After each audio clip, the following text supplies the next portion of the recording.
Welcome to Threading MS Journeys, a podcast that celebrates the resilience and positive qualities of people living with multiple sclerosis.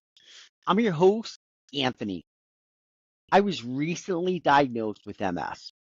So I created this podcast to explore all the aspects of MS that are not only meaningful to me, but also to my support network. Let me tell you something. As a person that has recently been diagnosed with MS, there's so much to learn and there are so many nuances. And the only way to really understand that is stick together as a community. And who knows more about MS than not only people with MS, but people that are supporting MS as well. If you're like me, or if you support someone with MS and you may not know much about it, this is going to be extremely valuable to you. So in each episode, we're going to explore topics like stress management, anxiety, nutrition, exercise, work-life balance. That all is going to help you avoid flare-ups. And we're going to offer insights and inspiration for navigating life with MS. Because let me tell you something, inspiration is something we all need. And I can tell you right now that there's a lot of inspiration coming from MS warriors like myself and others that we're going to talk to as well. And, people supporting MS. Just amazing people. Since this is our first episode, I wanted to set the stage by being the first guest. So I'm going to share my journey, including how I got here. Usually I'm going to be doing the interviews, but today my good friend Chris, who knows my journey very well, will be interviewing me. Chris, you want to take a minute to introduce yourself? Yes, thanks, Anthony.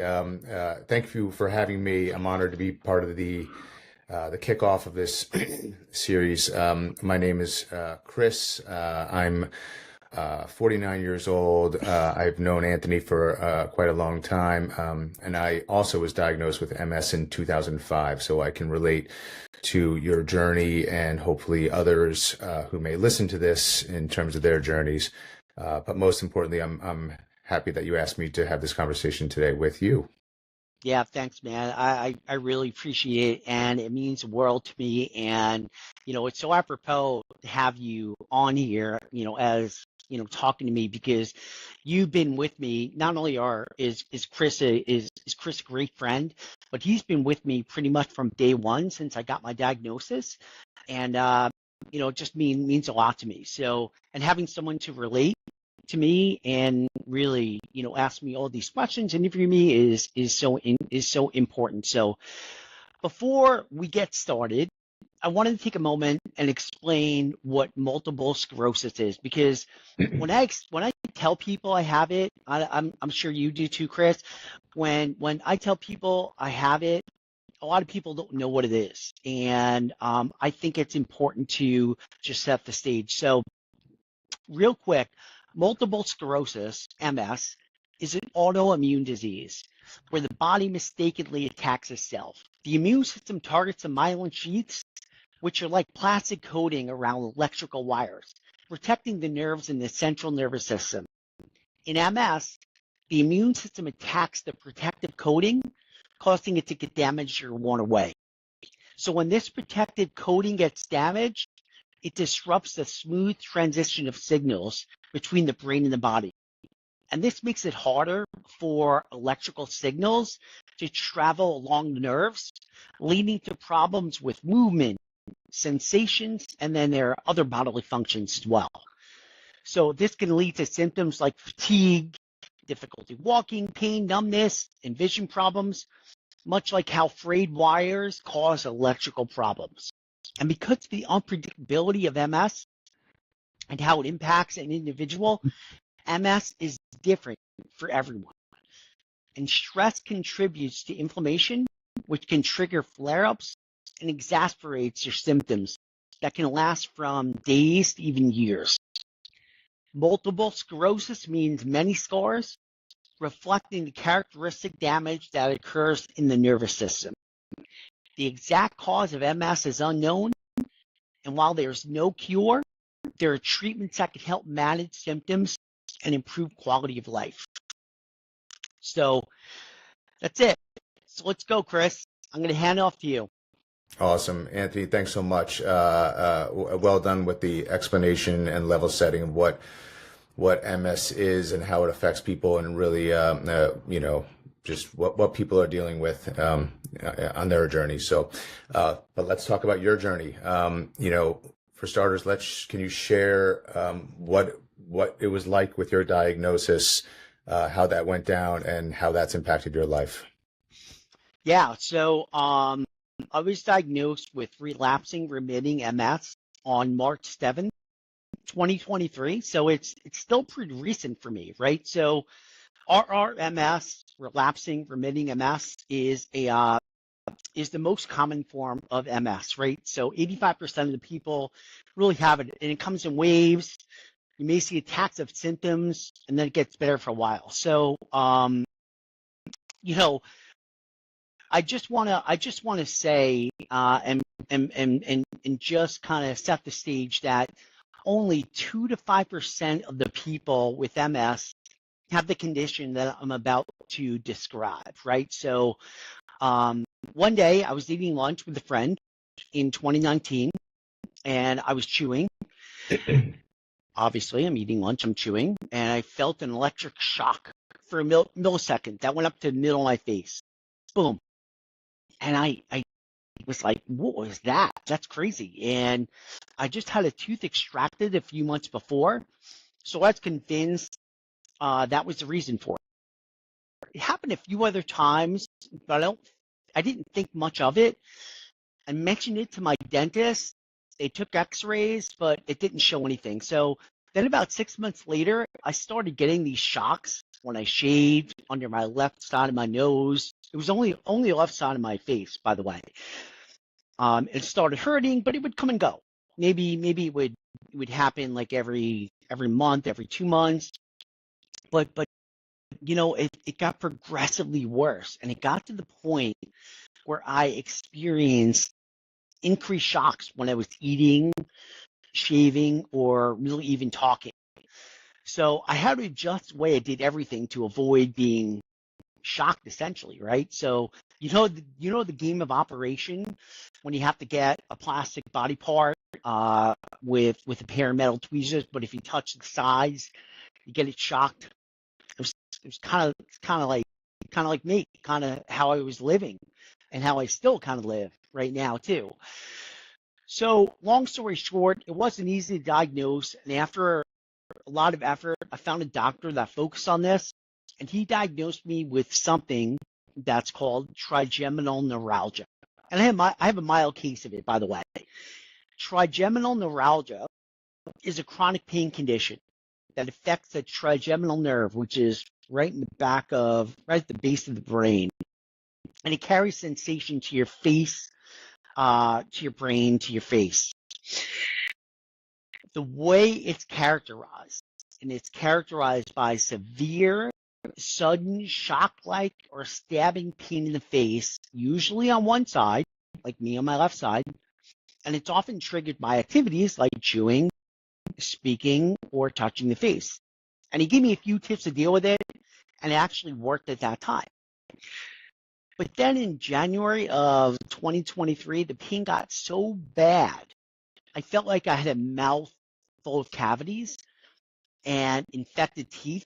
So, anytime I talked or eat or the pain was excruciating. It was insane. I won't get into the gory details, but it was really bad because the pain had moved from my mouth to my jaw and right to my ear and everything. It was bad. So I found a specialist then at Columbia Medical Center who gave me an MRI and then advised me that I had signs of something called demyelination disease. The last thing I ever expected, right? And that is essentially MS, right? And at that point, I didn't know what to do. And you recommended a phenomenal neurologist who I still go and see. In fact, I saw him last week, and he diagnosed me in March of 2023 with relapsing remitting MS, and trigeminal neuralgia was my main symptom. But as it turned out, I have a few more symptoms as well. But most people, they see me, they see people like us, the invisible disease. So, MS is hard to diagnose, as you know, but trigeminal neuralgia is even harder and more rare. But I'm just grateful and lucky. So hope that made sense. Yeah, it certainly does. And anyone who's gone through this or is going through this or knows people who's gone through this, the fear of the initial symptoms is almost a paralyzing component itself. You don't understand what's going on, whatever it may be, and then Yeah. once the diagnosis comes, there's a whole new set of fear of what does this mean? What does the future look like? But at the same time, it's almost like a release valve, because now there's a label. Now there's some type of understanding of, like, in your case, why am I getting a painful electric shocks throughout my whole face and mouth? So, it's a very interesting time in anyone's life. So, what, after your diagnosis, what are some of the initial challenges that you faced in the days and months after? Yeah, I mean, Chris, you said it. You said it so perfect. And honestly, that is exactly how I felt. And I'm sure that many people before their diagnosis and even after their diagnosis felt the same way. And I was one of those people, right? Except, I was feeling stuff in my face and was like, oh my God, what's going on with me? I can't live like this. And then, of course, when I had MS, when I was diagnosed with it, I was terrified, but I was ignorant about the disease, right? So coming to terms with the enormity of MS and figuring out how to navigate it was really overwhelming. And you know what? Sometimes it still is. But, during that time, I kept it to myself while trying to compete at a very high level, which led to a lot of anxiety, intense anxiety, and really just a lot of emotional turmoil, right? All behind pretty much the scenes, right? It was just not good overall. And I can say, and as a man, I cried for almost every day for, a couple of months after I was diagnosed, because I felt like I was damaged goods, which obviously, I'm not. So, No, you're not. I will attest to that. So yeah, lot to deal with, lot to cope with and unpack there. How is you're a year in now? How many months? year and 3 months, 13 months, Year and 3 months. So you're in 3 months 15 in. months. Yeah. Yeah, 15 months. You're 15 months in. How has your perspective changed, post diagnosis, and how has that affected your personal goals or outlook? Yeah, that's a great question. It 100% changed me. And, when I finally started getting my head straight, and I had to, right? We as a father, as a brother, as a friend, as a husband, I just had to get it together. I had to pull it all together. Um, I live every day now with purpose, the purpose to be better than I was yesterday. And, it's made me a lot more empathetic. And really, it's deepened my faith, making me believe that, this MS was given to me, for a reason, by God for a reason, right? And I'm determined to make the most of it. So every day I express gratitude for my health, my support system, the blessings in my life, and the opportunity to do great things. And we have to remind ourselves that, as grave as things may seem, there's someone out there that would change places with you in a heartbeat. So that really puts things in perspective. And, even though I was recently diagnosed, I've had it for decades, right? So um, I was able to connect the dots moving backwards, and I then was able to kind of look back on a bunch of shortcomings in my life and forgive myself for, certain things, and that helped me grow, and it's helped me navigate moving forward as well, giving me a, just a clearer perspective on things. But, you know, I think, Chris, the key thing here is that I've learned that I can achieve anything despite limitations. And look, we all have limitations in life, no matter what it is, right? 5'7", I'm not going to be, dunking. Well, actually, Spud Webb kind of did, but still, I'm not going to be, a center in the NBA.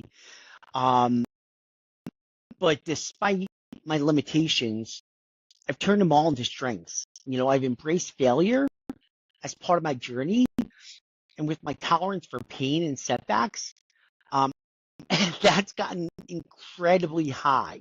And let me tell you, failure is a huge part of my journey because I'm constantly learning what my boundaries are. In fact, I'm kind of pushing my boundaries in a lot of ways. But I can just tell you that anytime you fail and you actually get feedback and you understand why you failed and how that will, you're able to take that feedback and, move forward and get better, it's a win. So everything I do now is really to make an impact and face challenges with a smile and knowing that there are opportunities to grow. And a lot of people sometimes they think I'm crazy for, saying that, because I might smile when I'm getting kicked in the face and stuff. But you know what? I've gotten shocked like a madman. So it's not much that can surprise me at this point. Oh, I won't say that. I don't want to jinx myself, but you know what I mean. No jinx. That's amazing. Growth and purpose, and these are things you've mentioned. They're very powerful motivators, and challenge and looking to take on challenge and be better these are all, incredible qualities. You're a healthy person. I know you're taking positive steps towards wellness mentally and physically. Can you discuss any positive patterns or routines you've taken on since diagnosis?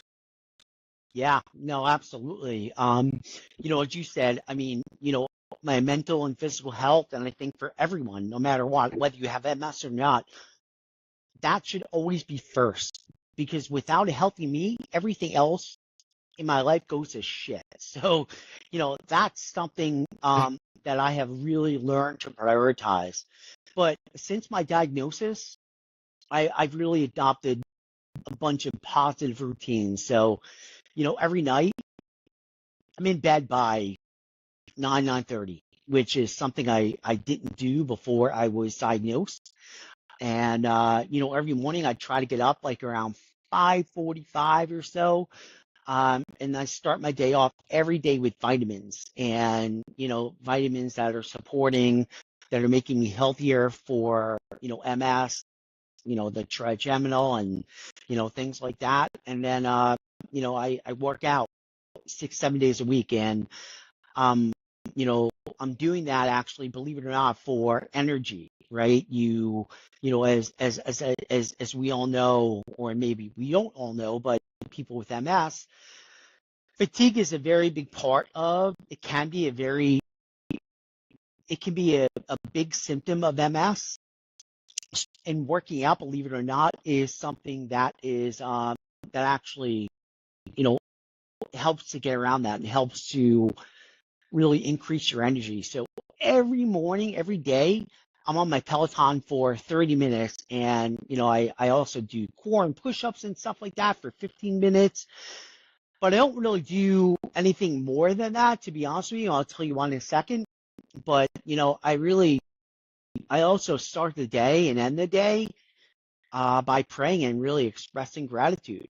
And, that's so important. For me, it's a big part of, what I do. But, what I was saying about, only working out for, under an hour. I used to actually work out for, an hour and a half, pretty much like every day. Almost, I tried to do that. But since I was diagnosed, my therapist told me something about I implemented something she said about the subway token method, right? So for many people probably listening to this, believe it or not, before Metro cards, we had something called subway tokens. We actually had to put it into, to ride the subway, you had to put a token in the machine to get through, right? And and you would get like you would get basically like a roll of tokens. So the metaphor is that you have a roll of subway tokens. Each token's a bit of your energy, and when you live with MS, token the roll is definitely smaller. And when you use all your tokens, you feel it and it impacts you a lot more. So we just have to be mindful about how we spend our tokens, how we really spend our energy. So overusing them can lead to exhaustion or flare-ups the next day. So it's really about balance and prioritizing activities. So some days you may need to save tokens by skipping a workout or taking it easy. And this token system helps me visualize my energy and make better choices. So self-care and understanding our limits is crucial because each of us, we have our own roll of tokens, and learning to use them wisely can make a big difference. Love the role of tokens analogy. Let's talk about a different type of role, and that's the role of people in our lives. You mentioned this team that you're part of on Facebook. Let's talk about the role of support players in our lives, whether it's doctors, MS communities, friends, spouses, children. What does that look like for you? What is your support network? How does that play into your MS journey? Yeah, I mean, my support network has been tremendous. It is, number one, my family, my faith, my friends, obviously my neurologist, my general physician. I have a therapist. Actually, my therapist is, she actually worked with a lot of MS patients, and that wasn't planned for me to get, but she did over the course of her career. So that's great. I went through physical therapy, occupational therapy, and then also the MS Society. And then all you have some other group MS riders for Peloton, and then obviously this podcast too, which is, it's so important to have people not only that you can relate to, but also that can just support you and support each other, not just you. I mean, everyone supports each other. So and they've all played crucial roles in my life, man. I mean, it really is, because you can't. One thing I've learned about this, you cannot do it alone. They've lifted me up when I felt like I've hit rock bottom, which was especially tough because, like I mentioned before, I'm a key part of my family. I'm a husband, brother, son, and this team, this support group, they keep me grounded. It helps me navigate life with MS. Wow. That's fantastic, and it's wonderful. It just makes me think, people going. Let's go back, 30 years ago, pre-internet age, where people might have had to go through this, living in a city far away from their family, or maybe they were older and their family was not around, and it's hard to go through this by yourself. You need someone to just to work through this together. So it's great that these communities exist, Big and that time. this has Big been time. such a robust resource for you. Let's talk about how MS plays into your professional day to day and responsibilities. Yeah. So what's really, I can just tell you right now that balancing MS with my professional life is definitely a work in progress, right? The days of high stress, 8-hour work weeks are behind me. I can't do that anymore, because in high stress environments, we could have cognitive issues and things like that too. I'm not saying I constantly do or anything like that, but you can have that. But for me personally, if I'm in a very high stress environment, all of a sudden the inflammation starts, and then I start getting face pain. And let me tell you, that's like a barometer for me that basically tells me, okay, you've hit that limit. And once you have a face pain, all bets are off, because that's something I really have to manage closely. And for me, remote or hybrid work is a must. Long commutes and job with lots of travel are really off the table. So, you know, my professional life, it's got to align with, my stress tolerance.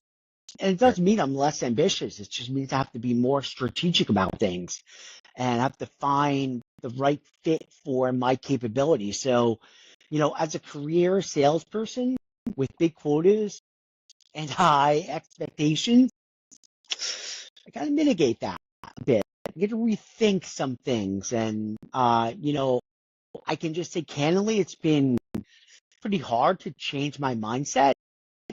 Like most things in life, I had to keep trying until I was convinced it was the wrong way.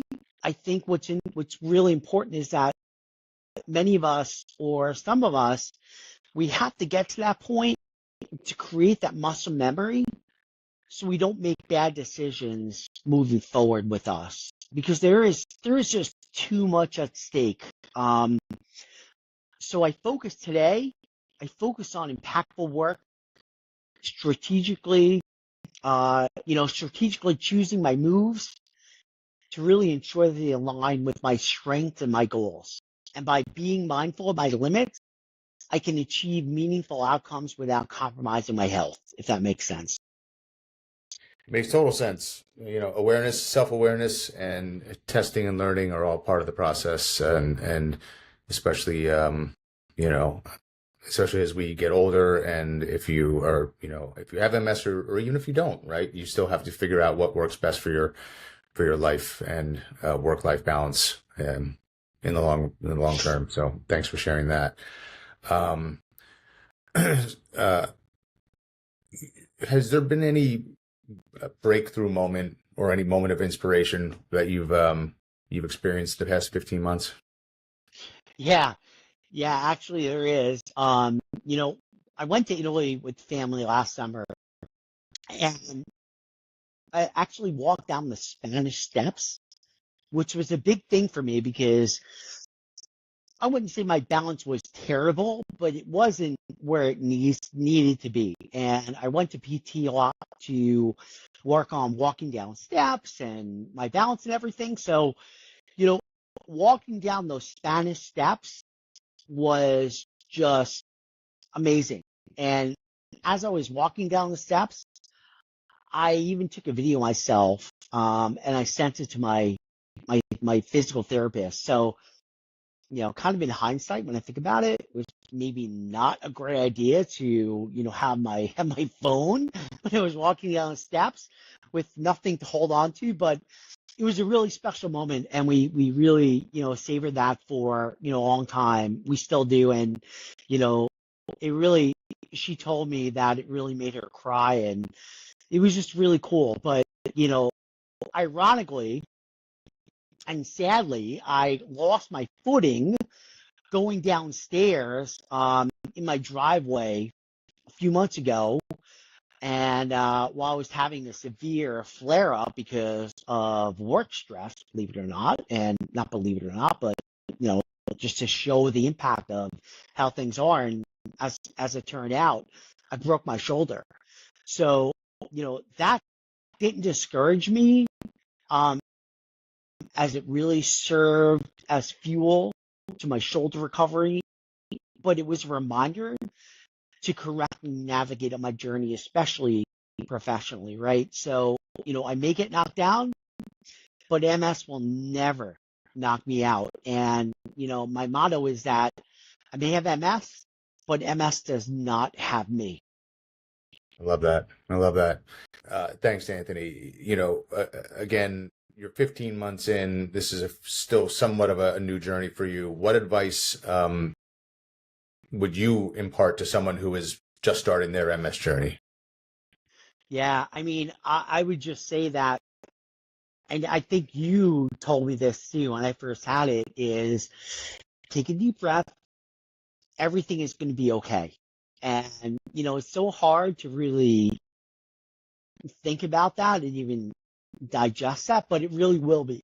There are so many wonderful treatments that are out there to improve quality of life. So, what people have thought were the outcome of MS years ago is something that is has been worked on through some really breakthrough treatments. I would just say that also don't do it alone.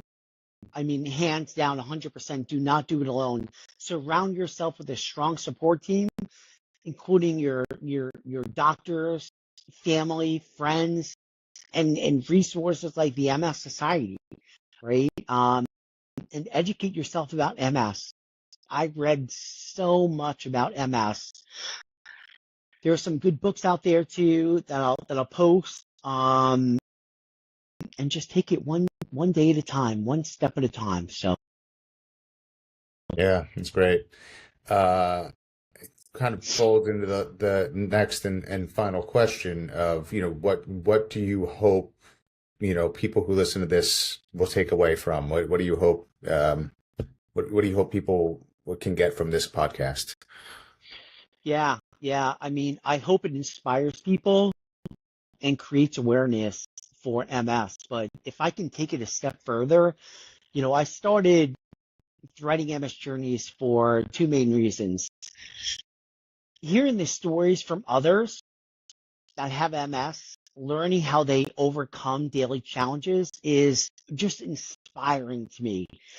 When I was first diagnosed, I started searching for videos and, stories about people that have MS. I mean, obviously speaking with you and, relating to some other people that have it and seeing how they navigate, how they not only deal with it, but flourish and do so well with it.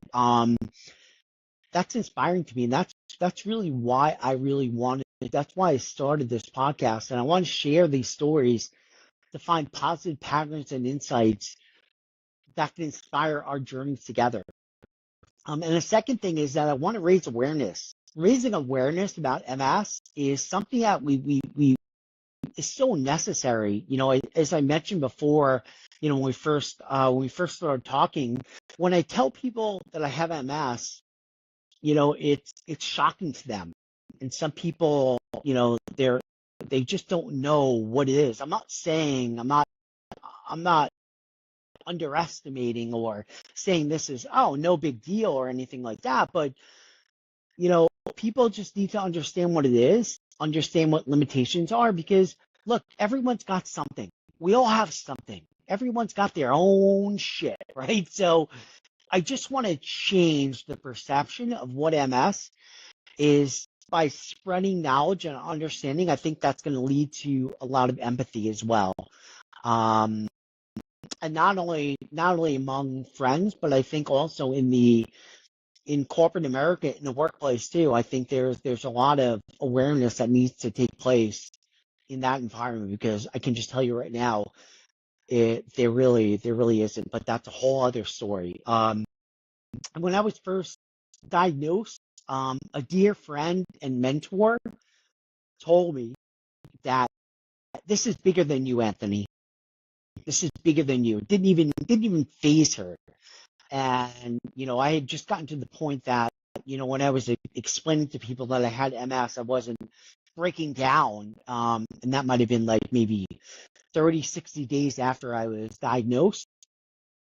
But this podcast is my way of creating something meaningful and impactful that aligns with my new life's values and perspective. And now I know what she meant. I love it. I have no doubt that this will impact people, and I applaud you for taking steps and doing something to help demystify or connect people or inspire people or any of those things. So kudos to you for making this.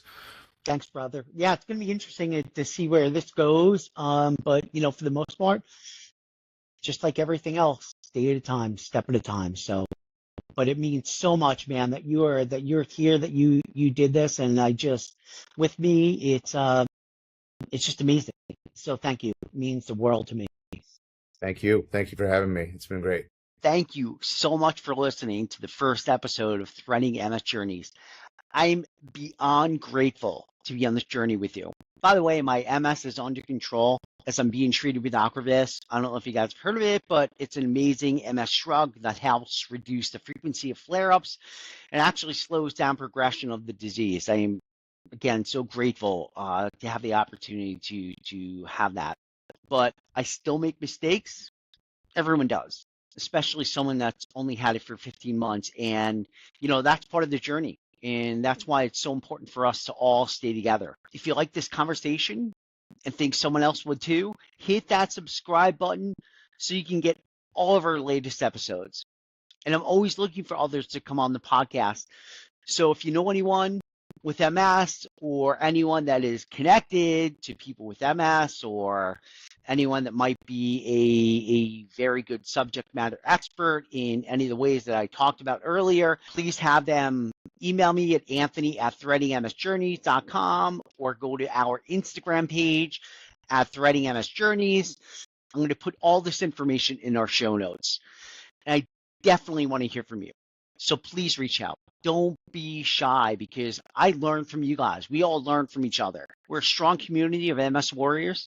And we do not give up. And we get better by staying together. So remember, we may have MS, but MS does not have us. Be well and sending lots of love.